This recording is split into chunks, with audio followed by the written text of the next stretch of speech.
ঝিনাইদহ ৪ আসনের সংসদ সদস্য আনোয়ারুল আজিম আনার হত্যার ঘটনায় জিজ্ঞাসাবাদের জন্য জেলা আওয়ামী লীগের সাধারণ সম্পাদক সাইদুল করিম মিন্টুকে আটক করেছে ঢাকা মহানগর গোয়েন্দা পুলিশ।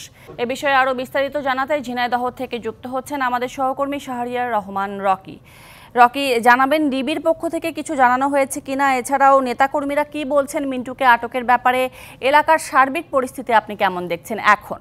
জেলা আওয়ামী লীগের সাধারণ সম্পাদক সাইদুল করিম মিন্টু বিকালে কিছু সময় পর আটক হয়েছে বলে আসলে জিনিসটি প্রকাশ হয়েছে। সেই আটকের ঘটনার পর থেকেই কিন্তু এবং তার কিছু সময় আগে থেকে ঝিনাইদহ জেলা শহরের যে প্রাণকেন্দ্র রয়েছে পোস্ট অফিস মোড়, তারপরে পায়রা চত্বর, প্রেরণ ৭১ চত্বর সহ বিভিন্ন গুরুত্বপূর্ণ স্থানগুলোতে অতিরিক্ত পুলিশ মোতায়েন করা হয়েছে।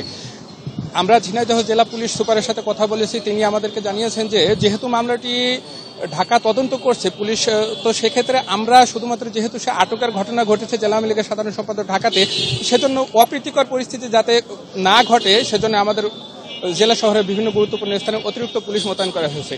তো আপনাদেরকে একটু দেখাতে চাই যে আমি এই মুহূর্তে দাঁড়িয়ে আছি পোস্ট অফিস মোড়ে। আপনারা দেখতে পাচ্ছেন যে অনেক পুলিশ সদস্য তারা দায়িত্ব পালন করছে, তারা কিন্তু দুপুর 2টার পর থেকেই এই জায়গাটিতে দায়িত্ব পালন করছেন বলে আমরা তাদের সাথে কথা বলে জানতে পেরেছি। এবং পুলিশ সুপারও কিন্তু আমাদেরকে জানিয়েছেন যে পর্যাপ্ত নিরাপত্তা ব্যবস্থা শহরে জোরদার করা হয়েছে এবং সেই নিরাপত্তা ব্যবস্থার অংশ হিসাবেই এই পুলিশ সদস্যদেরকে এই জায়গা মোতায়েন করা হয়েছে।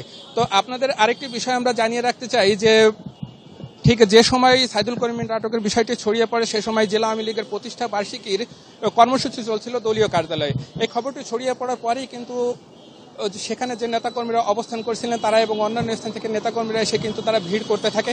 তবে প্রত্যেকেই বলছেন যে নগদে 500 টাকা বা তার বেশি পেমেন্টে পেতে পারেন ঢাকায় জমিসহ 20 কোটি টাকার পুরস্কার।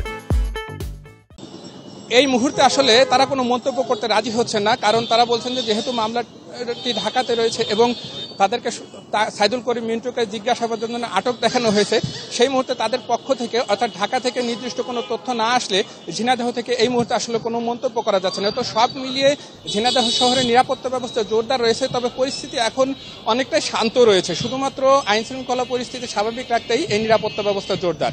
তো এই ছিল, ধন্যবাদ আপনাকে যুক্ত হবার জন্য।